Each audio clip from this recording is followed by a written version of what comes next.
کیوں آسان نہیں ہے؟ کیا اس میں صرف بارات کا ایلیمنٹ ہے؟ کیا اس میں صرف اچھا رشتہ نہ ملنے کا ایلیمنٹ ہے؟ یا گناہ کی اویلیبلٹی بہت ایزی ہو چکی ہے؟ یا ہم نے نکاح کو اتنا مشکل کر دیا ہے؟ یہ ساری چیزیں چند ایک جملے اس پہ بھی کہیے گا. یہ سارے فیکٹرز ہیں کہ مثال کے طور پر نکاح کو ہمارے ہاں نا ایک مائل سٹون بنا دیا گیا کہ مائل سٹون اچیو کرنا ہے، جیسے کوئی بہت بڑی اچیومنٹ ہوتی ہے نا، اس کے لیے انسان وہاں تک پہنچتے پہنچتے بہت ساری کہ اس کا سٹیٹس کیا ہونا چاہیے، اس کے پاس گاڑی ہونی چاہیے، اس کی اچھی نوکری ہونی چاہیے یا بزنس ہونا چاہیے، یعنی وہ ویل اسٹیبلش ہوتے ہوتے ہی بہت دور ہو جاتا ہے. یعنی اس چیز کو اچیو کرنے کے لیے معاشرے نے جو نارمز ڈیولپ کر دیے ہیں، جو چیزیں ڈیولپ کر دی ہیں، وہ اتنی مشکل ہو گئی ہیں کہ نوجوان جو ہیں اس تک پہنچتے پہنچتے ہی بہت دیر لگ جاتی ہے. تو جب وہ اس کو حل نہیں کر سکتے تو اس سے وہ نکاح سے کی عمر گزر جاتی ہے. جب نکاح کی وہ اصل عمر گزر جاتی ہے تو پھر نکاح کی رغبت ختم ہو جاتی ہے. جب نکاح کی رغبت ختم ہوئی لیکن انسان کی جو ضروریات ہیں وہ تو باقی رہتی ہیں، جو انسان کی فطرتی ضروریات، پھر ان کی تکمیل کے لیے بے راہ روی کا شکار ہونا شروع ہو جاتا ہے. That's my point. ہم نے نکاح کو مائل سٹون بنا دی ہے، کوئی بہت بڑی چیز ایسی بنا دی ہے کہ جس کو حاصل کرنے کے لیے آپ کو زندگی کا ایک بڑا حصہ لگانا، آپ کو گھر لینا ہے سم ہاؤ، یہ بھی ریکوائرمنٹس ہو جاتی ہے کہ آپ نے گھر علیحدہ لینا ہے تو آپ کی شادی ہوگی، آپ کو گاڑی لینی ہے، آپ کو ویل آف ہونا ہے، جبکہ دین اسلام میں یہ کانسیپٹ نہیں ہے. پلیز رہنمائی فرما دیجئے کہ نکاح ایک ضرورت ہے، باقی اچیومنٹس آپ زندگی کے ساتھ ساتھ حاصل کریں گے. جیسے آپ کے پیرنٹس نے زندگی کے 40-50 سال بسر گزار کے محنت کر کے جو حاصل کیا ہے، آپ کیسے سوچ سکتے ہیں کہ ایک 20-22 سال کا لڑکا وہ پہلے سے حاصل کر لے گا اور پھر شادی ہوگی؟ Please on it. یہ ایک تصور کر لیا گیا ہے کہ اس کے لیے پہلے الگ سے گھر ہو یا وہ اپنے تمام اخراجات کو پورا کرنے کے قابل ہو. بالکل کرنا چاہیے، لیکن اس کا مطلب یہ نہیں ہے کہ نکاح کی سنت کو تاخیر کا شکار کر دیا جائے. اب اگر ہم یہ سوچیں کہ اگر اللہ رب العزت ایک بیٹی اور دے دیتا ہمیں تو کیا ہم اس کے اخراجات اٹھاتے کہ نہیں اٹھاتے؟ تو ماں باپ کو بھی خیال کرنا چاہیے کہ اب جس بیٹے کا نکاح کرنے لگے ہیں تو اگر وہ ایک بہو بھی ساتھ آ جائے گی تو وہ ایک بیٹی ہی ہے، اور وہ اتنی پختہ بیٹی ہے کہ ساری زندگی وہ محرم رشتہ شمار کیا جاتا ہے ساس سسر کے ساتھ. اللہ اکبر. تو اس کا مطلب وہ بیٹی ہے. تو جیسے بیٹی کا خیال ہے، اللہ تعالیٰ ایک بیٹی دے دیتے تو کیا ہم اس کے لیے، اس کی طلب کے لیے ہم کہتے کہ یا اللہ پہلے ٹھہر جائیں ابھی اور ہمیں کوئی ایک مکان الگ بنا لینے دیں کہ ایک بیٹی آ رہی ہے؟ اور نہیں، اس کے ساتھ ہی ایڈجسٹ ہو جاتا. تو اس لیے نکاح کو آسان رکھیں. یہی رسول اللہ صلی اللہ علیہ وسلم کے زمانے میں تھا. سیدنا علی رضی اللہ تعالیٰ عنہ سے نبی صلی اللہ علیہ وسلم نے کوئی ڈیمانڈ تو نہیں تھی کی. ابو العاص رضی اللہ تعالیٰ عنہ سے ڈیمانڈ نہیں کی تھی. حضرت عثمان رضی اللہ عنہ سے کوئی ڈیمانڈ نہیں کی تھی. اسی طرح باقی صحابہ سے بھی کبھی کسی نے ان کے سسرال والوں نے ڈیمانڈ نہیں کی. پہلے مکان بناؤ، پہلے یہ سب چیزیں کرو، پھر اس کے بعد آپ کو جو ہے وہ رشتہ دیا جائے گا. تو یہ ایک سادہ سی رسم تھی تاکہ ایک نئے خاندان بنے اور جو ہے نسل انسانی کی بقا ہو. یہ اس کے لیے یہ نکاح کی رسم. ٹھیک ہے.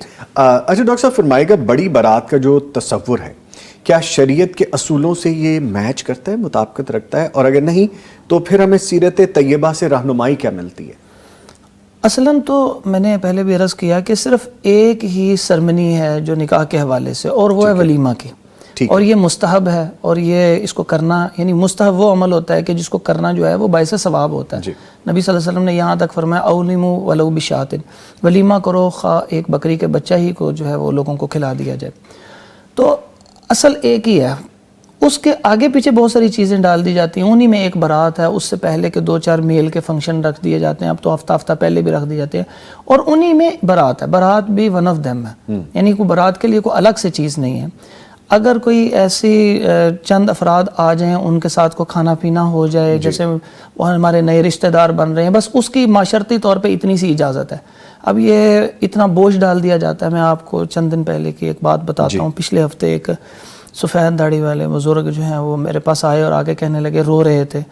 میں نے کہا کیا ہوا ہے؟ وہ کہنے لگے میری بیٹی کی شادی ہے اور میرے جو ہیں وہ جو ہونے والے بیٹی کے سسرال والے ہیں انہوں نے ہم سے ڈیمانڈ کیا ہے کہ یہ کھانا ہونا چاہیے. اچھا، انہوں نے ریکوائرمنٹ رکھ دی ہے. جی، اس کھانے کی ریکوائرمنٹ کو پورا کرنے کے لیے بھی ان لوگوں کو اپنے زیورات بیچنے پڑ رہے ہیں، اور کہ ایک اس چیز کو پورا کیا جائے، کیونکہ اب وہ سٹیپ بیک تو ہو نہیں سکتے، وہ اسٹیج پہ پہنچے ہوئے ہیں. تو یہ چیزیں بڑی اہم ہیں کہ ہم دوسرے پہ بوجھ اتنا نہ ڈالیں، یہ اسلام نے نہیں دیا ہوا. اچھا ڈاکٹر صاحب، یہ بڑی آپ نے ایسی بات کر دی جس پہ ہمیں گفتگو کر لینی چاہیے. میں نے بہت سے لوگوں کو دیکھا ہے، بہت سے ایکسپیرینسز ایسے ہیں، اچھے پڑھے لکھے لوگ بھی اور جو دینی تعلیم بھی ہے اور دنیاوی تعلیم بھی ہے. ان کا کہنا ہے کہ ہم لیتے کچھ نہیں جی, آپ ہمیں جہیز نہ دیں, بچی کو نہ دیں, لڑکے والوں کی طرف سے, لیکن آپ کھانا ہمیں بہت اچھا دے دیں. اب اس اچھے کھانے میں ایک مثال یہ ہے جو آپ نے بیان کی ہے, اور ایسی 20 مثالیں میں دے سکتا ہوں کہ جی آپ نے یہ فوڈ رکھنا ہے, یہ سوپ رکھنا ہے, یہ سویٹ ڈش رکھنی ہے, باقاعدہ لکھ کے دیتے ہیں, مینیو بنا کے دیتے ہیں, اور وہ بہت اسراف ہے. میرا سوری میں بات کمپلیٹ کر لوں. میرے پاس اگلا کویسچن بھی یہ ہے, کیا بڑی بارات لے کے جانا اسراف میں شامل نہیں ہے؟ دونوں طرف سے, ایک طرف تو لڑکی والوں کے لیے بڑی تکلیف کی بات ہے, دوسری طرف یہ کہ نمود و نمائش نہیں ہے اتنے لوگوں کو لے کے جانا, دکھاوا کرنا. آپ پلیز ایڈ کر لیجئے جو کہنا چاہ رہے ہیں.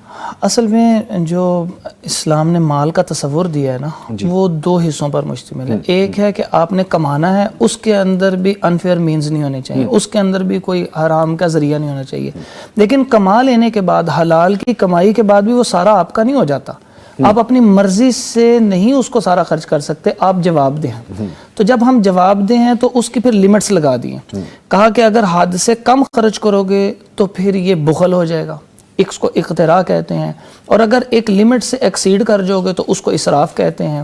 اور اگر بالکل ہی کسی ایسی جگہ کے اوپر خرچ کر رہے ہو جہاں اسلام نے بالکل ہی اجازت نہیں دی تو اس کو تبذیر کہتے ہیں. تو یہ 3 اسلام نے اصطلاحات متعارف کروائی ہیں, اور یہ قرآن مجید کے اندر تینوں کی تینوں موجود ہیں. یعنی تبذیر وہ کہ ناجائز کے اوپر خرچ کرنا, یعنی بالکل ہی کوئی ناجائز عمل ہے, اس کے اوپر کچھ خرچ کر رہے ہیں. کتنے ہی چیزیں ایسی ہیں جو شادی بیاہ کی مشکل بنا رہی ہیں ہمیں, اور وہ صریحاً ویسے ہی ناجائز ہوتی ہیں.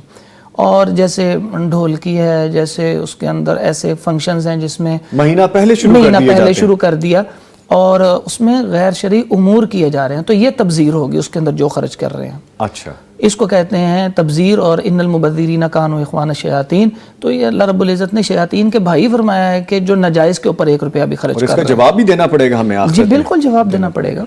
اس کے بعد ایک ہے کہ جو لمٹ سے کم خرچ کر رہے ہیں, اس کو بخل کہتے ہیں, اور جو بخل ہے اسلام میں اس کی بھی اجازت نہیں ہے. دونوں صورتیں. اور ایک ہے آپ اسی جائز کے اندر حد سے بڑھ جاتے ہیں. مثال کے طور پر شادی بیاہ کے کپڑے جو ہیں وہ گھر والوں کے کپڑے بناتے بناتے ہی لاکھوں روپیہ لگ جاتا ہے. اور ایک سائیکی ڈیولپ ہو چکی ہے ہمارے ہاں کہ جو ایک کپڑا ایک دن پہنا ہے وہ دوسرے دن نہیں پہنا, اور اگر کسی پہلی جگہ پہن لیا پھر دوبارہ بھی نہیں پہننا. تو یہ اسراف کہلاتا ہے کہ آپ نے ایک حد میں لباس ہم نے لینا ہے, یہ ہمارے لیے لازم ہے. اچھا لباس پہننا, یہ صحیح مسلم کے اندر آتا ہے کہ ایک بندے نے پوچھا تھا کہ اللہ کے نبی صلی اللہ علیہ وسلم کیا یہ بھی تکبر ہے؟ تو آپ صلی اللہ علیہ وسلم نے فرمایا نہیں, ان اللہ جمیل یحب الجمال, اللہ خوبصورت ہے, خوبصورتی کو پسند کرتا ہے, یہ تکبر نہیں ہے. تکبر کی ڈیفینیشن اور ہے دوسروں کو حقیر سمجھنا, رق کا انکار کرنا. تو اب یہ ہمیں خوبصورت لگنے کے لیے ایک اچھا ایونٹ ہے, کچھ اس ٹائم پہننا ہے, کچھ نیا بھی پہن سکتے ہیں, لیکن اس کے لیے آپ حد سے جب بڑھ جائیں گے اس کو اسراف کہتے ہیں, اور اسلام میں اسراف کی بھی اجازت نہیں. تو یہ سارا جو کنسپٹ ہے کہ مینیو اور وینیو بھی ڈیسائیڈ کیا جا رہا ہے, کھانا کھلایا جا رہا ہے, ولیمے کا بھی, لیکن اس کے اندر بھی اس قدر پیسہ خرچ کر دیا جاتا ہے کہ وہ بھی حد سے تجاوز کر جاتا ہے. تو یہ چیزیں بھی وہاں پہ درست نہیں ہیں. اس میں مزید بھی بات کریں, جیسے ڈاکٹر صاحب نے کہا کہ آپ کی الماری, خاص طور پہ میں اپنی بہنوں کے حوالے سے بات کروں گا, ہماری خواتین جن کے پاس کیبنٹ بھری ہوتی ہیں اور وہ اپنے شوہروں کو یا گھر کے مردوں کو کہہ رہی ہوتی ہیں ہمارے پاس کپڑے نہیں. بات یہ ہے, اس کو دوسرے پیرائے میں نہ لیا جائے کہ اگر آپ نے ایک کپڑا پہن لیا ہے, ضروری نہیں ہے کہ آپ وہ کپڑا کسی دوسرے فنکشن میں نہیں پہن کے جائیں گے, آپ پہن سکتے ہیں. یہ ہماری اپنی سوچ ہے, کیوں ڈاکٹر صاحب ایسے ہی. تو آپ اس میں بھی اسراف میں جا سکتے ہیں. اس پہ مزید بھی گفتگو کرنی ہے, نہ صرف ایک, اور بھی بہت سی باتیں اس میں بھی شامل ہیں. ایک چھوٹا سا وقفہ ہے, اس کے بعد دوبارہ حاضر ہوں گے, ہمارے ساتھ رہیے گا. سوالات جوابات دوبارہ سے شروع کرتے ہیں, کچھ سمجھنے کی بھی کوشش کرتے ہیں کہ بارات نکاح کی ضرورت ہے یا بوجھ ہے. اپنا ایکسپیرینس میں شیئر کرتا ہوں کہ میری بڑی بہن کی جب شادی تھی, ڈاکٹر صاحب میں آپ کو شامل کرتا ہوں گفتگو میں, تو میرا اپنا ذاتی تجربہ ہے کہ ایک تو آپ کے مہمان, میرے والد پاکستان میں نہیں تھے اور ذمہ داری مجھے ادا کرنی تھی, آلدو کہ تب ہم بھی کوئی بہت بڑی ایج کے نہیں تھے, لیکن چونکہ ذمہ داری ہوتی ہے تو پھر اللہ تعالیٰ ہمت بھی دے دیتے اور وسائل بھی ایسے پیدا کر دیتے. تو میں نے دیکھا کہ ہمارے وہی رشتہ دار جو کہ ہمارے خون کے رشتہ دار ہیں, ہم سے ملنے جلنے والے ہیں, غمی خوشی میں شریک ہونے والے ہیں, وہ لوگوں کو آپس میں سنگن لے کے کہہ رہے تھے کہ لگتا ہے اس فنکشن میں لوگ زیادہ آ گئے ہیں, جتنے کہے تھے اس سے زیادہ آ گئے ہیں, تو کھانا بار بار لاؤ تاکہ ذرا کم پڑ جائے. یہ میں اپنا ایکسپیرینس بتا رہا ہوں آپ کو کہ اپنے ہی اپنوں کے لیے یہ معاملات کر رہے ہوتے ہیں. خیر اپنے لوگ جو موجود تھے جن کی ذمہ داریوں کو میں نے بانٹا ہوا تھا کہ آپ لوگوں نے اس چیز کا دھیان رکھنا ہے. بندہ کوشش کرتا ہے نا جب اتنے سینکڑوں لوگ آ رہے ہوں تو کوئی بدمزگی نہ ہو جائے, کوئی ناراض نہ ہو جائے, تو آپ کو بڑا طریقے سے چلنا ہوتا ہے. اور یہ بات جب مجھ تک پہنچی تو میں نے اللہ تعالیٰ سے دعا کی کہ اللہ تعالیٰ عزت تو ہی رکھنے والا ہے. بے شک یہ انہوں نے جتنے لوگ کہے تھے ہمارے اپنے ہی رشتہ دار ہیں لیکن زیادہ لے آئے, اور یہ اپنے ہی لوگ ہیں جو کہہ رہے ہیں کہ کھانا بار بار لاؤ, جلدی لاؤ تاکہ کم پڑ جائے اور ان کی جگ ہسائی ہو, جبکہ یہ بھی پتہ ہے کہ والد یہاں پہ موجود نہیں ہے اور اس چھوٹی سی عمر کے لڑکے نے ساری چیزیں سر انجام دینی. ایسی 20 مثالیں اور بھی ہیں جو میں دے سکتا ہوں. یہ بھی تو معاشرتی رویہ ہے. ایک طرف تو یہ کہ لڑکی والوں پہ بوجھ پڑ جانا, دوسری طرف یہ کہ اپنے ہی لوگ اس کے لیے تکلیفیں اکٹھی کریں. اس پہ فرمائیے گا رویے پہ. ہاں لوگ دیکھتے ہیں کچھ احساس نہیں کرتے رشتہ داروں کے جو حقوق ہیں, اگر ان کا انسان احساس کرے, مسلمان پہ جو حقوق ہیں اس کا احساس کرے تو اس میں خیر خواہی ایک بہت بڑا حق ہے. تو خیر خواہی کی اس کی مختلف مجالات ہیں, مختلف فیلڈز ہیں, تو اس کی شکلوں میں یہ بھی شکل آتی ہے کہ آپ دوسرے بھائی کے لیے خیر خواہی کے جذبات اس طرح رکھیں کہ اگر آپ کو معلوم ہو گیا ہے کہ افراد زیادہ آ گئے ہیں یا کھانے میں کوئی کمی بیشی ہو گئی ہے تو اس وقت اپنا ہاتھ انسان روکنا شروع کر دے, تاکہ جو باہر کے آنے والے افراد ہیں جو اس چیز کو نہیں جانتے تو ان کی بھی تربیت بھی نہیں ہوئی تو ان تک جو ہے وہ کھانا پہنچ جائے. گھر والے بعد میں, جیسے ہر اچھے خاندان میں اسی طرح ہوتا ہے کہ گھر والے اس وقت اپنا ہاتھ روک لیتے ہیں, اس کے بعد کر رہے ہوتے, تو اس طرح اگر کیا جائے تو یہ بھی بہتر ہے. لیکن پہلے سوچنا یہ چاہیے کہ ہم لوگوں نے اتنا جو بوجھ سا بنا دیا ہے اس کو ہی معاشرے سے ہٹانا چاہیے. اس تناؤ کی وجہ سے بہت ساری ذہنی بیماریاں جنم لیتی ہیں. اتنا ڈپریشن اور انزائٹی کریٹ ہوتا ہے کہ آپ اپنی جاب کے اندر پرفارم صحیح نہیں کر رہے ہوتے, کوئی بھی آپ اپنا پروفیشن بزنس بھی جو ہے وہ صحیح نہیں کام کر رہے ہوتے. ایون اس انزائٹی کی وجہ سے کہ کیا بنے گا مستقبل کے اندر, ڈپریشن کے اندر کہ کیا ہوا تھا اس وقت, تو یہ اتنا میس اس کے دماغ میں کریٹ ہو چکا ہوتا ہے. روڈ ایکسیڈنٹس ہو رہے ہوتے ہیں, انسان ایک دوسرے سے ہارش ہو جاتا ہے, اور اس کے بعد اگر اس کی وہ چیزیں پوری نہ ہوئی ہوں تو بعد میں بھی جو ہے وہ اس کے اختلافات بڑھتے ہیں. اور جب اس نے اللہ کی نافرمانی کی تو پھر اللہ رب العزت کی رحمت بھی پیچھے ہٹ گئی. حالانکہ نکاح وہ چیز ہے کہ جس کے اوپر دعا بھی وہ خالص دی گئی ہے, بارک اللہ لک و بارک علیک و جمع بینکما فی خیر, خیر کی دعا ہے, برکت کی دعا ہے, رحمت کی دعا ہے. تو وہ رحمت اور برکت کے جو اسباب ہیں ان کو دور کر دیتے ہیں, اور پھر ہم اللہ تعالیٰ سے کیسے پھر وہ خیر کی امید رکھ سکتے ہیں. اچھا ڈاکٹر صاحب یہ بات بڑی اہم ہے یہاں پہ. اس سے قطع نظر شادی پہلی ہو دوسری ہو کچھ بھی ہو, آپ شادی کر رہے ہیں اور نکاح کی صورت میں جیسے ہم بات کر رہے ہیں, ہماری جیب اتنی اجازت نہیں دیتی اور ہم اسراف میں چلے جاتے ہیں. نکاح ایسے کرنا ہے, بارات ایسے کرنی ہے, ولیمہ ایسے کرنا ہے, اس کے لیے ہم ادھار لے لیتے ہیں, لوگوں سے قرض لے لیتے ہیں. کبھی کبھی مجبوری بھی ہو جاتی ہے. خواتین یعنی اگر بچیوں کے والدین کا ہم ذکر کریں تو ابھی پہلے سیگمنٹ میں ہم نے بات بھی کی ہے اس پہ, تو اتنی بڑی ایک لسٹ تھما دی جاتی ہے جہیز کی صورت میں, یا پھر کھانے کے حوالے سے ہم اتنے لوگ لائیں گے تو بھی آپ کو قرض لینا پڑتا ہے, اور وہ قرض بھی وبال جان بن جاتا ہے. ان دونوں صورتوں میں شریعت کیا رہنمائی کرتی ہے؟ آغاز میں ویسے آپ نے اس کے بارے میں کہا ہے, شریعت کیا رہنمائی کرتی ہے؟ جتنی چادر اتنا آپ کر لیں, یا اگر مجبوری بن جائے تو کس حد تک جا سکتے ہیں؟ دیکھیں, جب اصول تو وہی ہے کہ جو پہلے ذکر کیا ہے کہ ان تمام رسومات کی اصلاً اجازت ہی نہیں ہے, اور اگر آپ کر رہے ہیں اپنی پرسنل ول کے ساتھ کر رہے ہیں تو اپنے اوپر بوجھ نہ ڈالیں. تیسرا, حد اسراف کے اندر نہ چلے جائیں. اسراف اگر آپ کریں گے تو پھر بوجھ آپ کو پورا کرنا پڑے گا. چوتھی چیز یہ ہے کہ آپ اتنے مجبور ہو جاتے ہیں کہ دوسرے کی ڈیمانڈ ایسی ہے کہ اب وہ بہن ہے, بیٹی ہے, اس کی شادی بھی کرنی ہے اور آپ ذمہ دار بھی ہیں, تو وہ کہاں سے کریں گے؟ پھر لوگ وہ قرض لے لیتے ہیں. اب اس قرض کو ادا کرتے کرتے زندگیاں بیت جاتی ہیں. تو ان چیزوں سے بچنے کا وہی حل ہے کہ انسان جو ہے وہ اتنا کام کرے کہ جتنی اس کی جیب ہے. ٹھیک ہے. اور اگر کوئی ایسٹس بنے ہوں تو ایسٹس کو ختم کر کے آپ کر لیں, قرض نہ لیں. کیونکہ نبی علیہ الصلوۃ والسلام کی قرض کے بارے میں ایک حدیث ہے کہ یہ جو قرض ہوتا ہے نا, یہ پہلے جو ہے وہ ابتدا جو ہوتی ہے نا اس کی لڑائی سے ہوتی ہے. یعنی جس وقت آپ اس ڈیمانڈ کریں گے تو اس کا حق ہے, تو وہ ڈیمانڈ کرے گا, بڑے سخت الفاظ میں کرے گا, تو پھر وہ کیا کرے گا, وہ جواب دینے والا یا اگر جواب دے گا تو لڑائی شروع ہو جائے گی. ٹھیک ہے, ٹھیک ہے. اچھا ڈاکٹر صاحب یہ بتائیے کہ ایک طرف تو آپ کے پاس اگر چلو اللہ تعالیٰ نے فراوانی دی ہے پیسے کی, تو آپ ڈھول ڈھمکا اور ناچ گانا اور وہ میوزک اور وہ سارا لے کے جانا, ایک تو یہ چیز شریعت کیا رہنمائی کرتی ہے. دوسری, آپ وہاں پہ پیسے لٹا رہے ہیں. اب تو آپ نے دیکھا دور آ گیا کچھ سالوں سے کہ ڈالر, پاؤنڈز, فارن کرنسی لٹائی جا رہی ہے, تو اس کے بارے میں کیا کہیں گے؟ اصل میں یہ اسٹیٹس سمبل بن گیا. 3 چیزوں کے بغیر اب شادی نہیں ہو رہی. پہلی چیز جو ہے وہ میوزک کے بغیر شادی نہیں ہو رہی، سینٹرلی میوزک ہوتا ہے. دوسرا اختلاط ہوتا ہے، یعنی کو سارا فنکشن ہوتا ہے اور کوئی ڈیوائڈر نہیں ہے، کوئی بچنا بھی چاہے تو وہ نہیں بچ سک رہا. اور تیسرا یہ جو آپ نے ذکر کیا کہ وہ جو پیسوں کا پھینکنا اور یہ شو آف ہے جو ہے، تو یہ تینوں کی تینوں چیزیں اسلام میں قطعاً جائز نہیں ہیں. جہاں تک میوزک ہے وہ تو اس کو کبائر کے اندر شمار کیا گیا ہے. صحیح بخاری کی روایت ہے یستحلون الحر والحریر والخمر والمعازف، یہ ان 4 چیزوں میں سے ہے کہ جن کو قیامت سے پہلے انسان کا رویہ یہ ڈیولپ ہو جائے گا انسانوں کا کہ اس کو حرام نہیں حلال سمجھ کے کرنا شروع کر دے. بڑی پیاری آپ نے بات کر دی اور مجھے یہاں پہ ایک نقطہ مل گیا. ایک تو لٹانے والا ہے، ایک لوٹنے والا ہے. اس میں دونوں طرح کے لوگ شامل ہیں، جو ویل آف بھی ہیں، جو اس فنکشن میں آئے ہیں، صاحب حیثیت ہے، وہ بھی مٹھی بھر کے چلو آرام سے جیب میں رکھ لیں جسٹ فور فن، یا ضرورتاً بھی اٹھا لیا. ایک تو یہ، دوسرا وہ بچے یا وہ لوگ جن کی ہم تربیت یہ کر رہے ہیں. ہم سوشل میڈیا پہ دیکھیں ایسی کئی مثالیں موجود ہیں، ہمارے بچے بھکاری بن رہے ہیں، ہم لوگ بھکاری ان کو خود بنا رہے ہیں. یہ اسکول آف تھاٹ کیا ہے پھر؟ وہ جب پیسے پھینکتے ہیں نا، کچھ لوگ تو اپنا شو آف کر رہے تھے اور کچھ لوگ کہتے ہیں یہ غریب اٹھائیں گے. اگر غریب بھی اٹھائیں گے تو کیا غریب کو اس طرح دینے کا حکم ہے؟ آپ کے پیروں میں سے آ کے اٹھائے گا، رہے ہیں. کتنی تضحیق ہے. اور دوسری بات یہ ہے کہ اسلام جو ہے کسی کی عزت نفس کو متاثر نہیں کرتا. دائیں ہاتھ سے صدقہ کرو تو بائیں کو پتہ نہ لگے، خاموشی سے کریں. اور دوسرا وہاں پہ سب کے سامنے اس انداز سے جیسے کوئی فقیر ہے کر رہے ہیں، تو یہ چیز نہیں ہونی چاہیے. تکبر کی بھی علامت ہے، بالکل تکبر کی علامت ہے. اور آپ کو پتہ ہے نوٹ پہ پاکستانی کرنسی پہ لکھا ہے رزق حلال عین عبادت ہے. تو ہم یہ کون سی عبادت کر رہے ہیں؟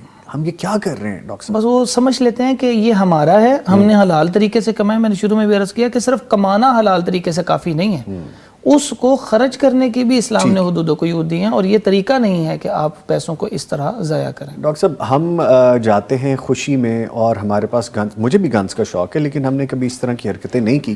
فائرنگ بہت کرتے ہیں ہم، شادی کا فنکشن ہو، کوئی خوشی کا فنکشن ہو، اور کئی دفعہ ایسے جانی نقصان ہو جاتے ہیں، مالی نقصان ہو جاتے ہیں، کئی دفعہ تو دلہا یا دلہن کا ہی نقصان ہو جاتا ہے. عزیز و اقارب کا یہ رویہ کیا ہے؟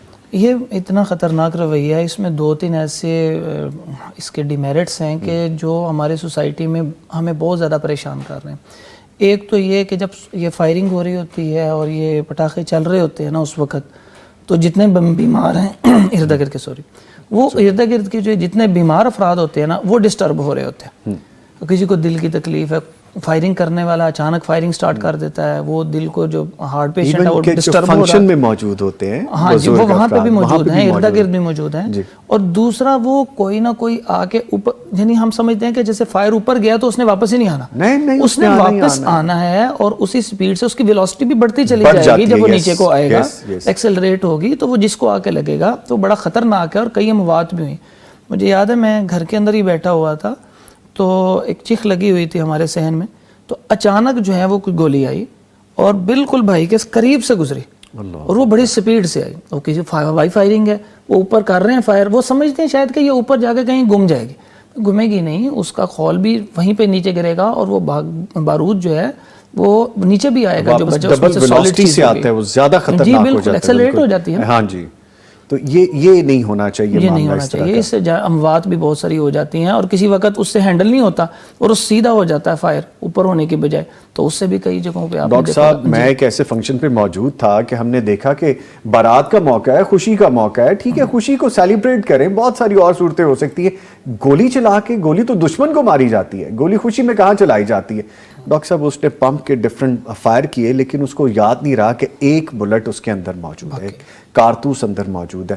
اور اللہ نے کرم کیا جن کی زندگیاں تھیں، کچھ سینکڑوں لوگ آس پاس موجود تھے، گاڑیاں کھڑی تھیں. اس نے جب چیمبر لوڈ کیا ان لوڈ کرنے کے لیے تو وہ ڈائریکٹ فائر ہو گیا. اللہ. اور لوگ سامنے کھڑے تھے. اللہ تعالیٰ کا معجزہ ہے کہ کسی کو نہیں لگا.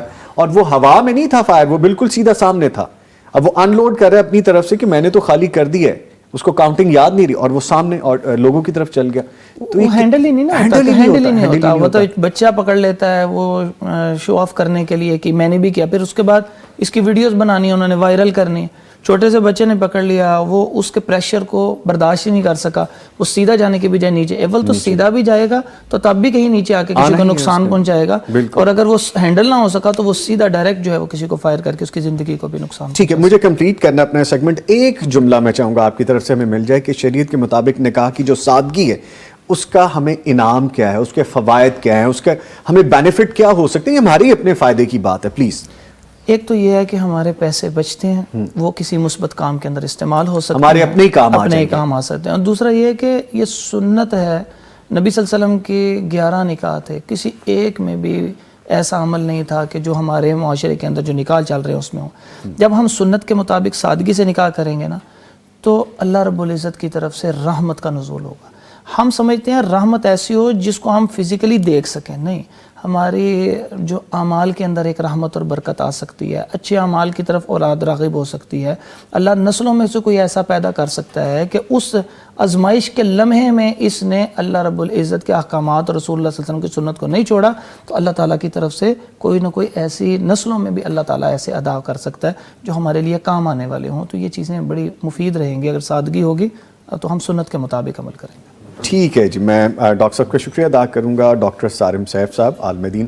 ڈاکٹر صاحب آپ کے آنے کا شکریہ. چند ایک چیزیں ایسی آپ نے بتائیں کہ جو یقیناً ہمارے کام آنے والی ہیں, اور جب دین پہ چلیں گے تو پھر دین ہمیں زندگی کا وہ نمونہ دے گا, شریعت ہمیں زندگی کا وہ نمونہ دے گی کہ جو ہماری اصل زندگی گزارنے کا طریقہ ہے, اصل زندگی گزارنے کا مقصد ہے. باقی نمود و نمائش کرنی ہے اپنے آپ کو, آپ نے مشکل میں ڈالنا ہے, چوائس آپ کی ہے, لیکن آپ کو آخرت میں اس کا جواب بھی دینا پڑے گا. اور جو لوگ زبردستی کرواتے ہیں لڑکی والوں سے, لڑکے والوں سے کچھ ایسے معاملات کہہ کے جس کا دین بالکل ہمیں اجازت نہیں دیتا, یا ہماری جیب اجازت نہیں دیتی, ہمارا معاشرہ اجازت نہیں دیتا, ان کو بھی خود سوچنا چاہیے اور اپنی آخرت کی فکر کرنی چاہیے. اس کے ساتھ ہی یہ سیگمنٹ اپنے اختتام کو پہنچتا ہے. ایک بریک لیں گے اور بریک کے بعد جب واپس آئیں گے تو آپ کو پتہ ہے آپ کا فیوریٹ سیگمنٹ ہے یہ بھی, خوابوں کی تعبیر کے حوالے سے. ملتا ہے ایک بریک کے بعد.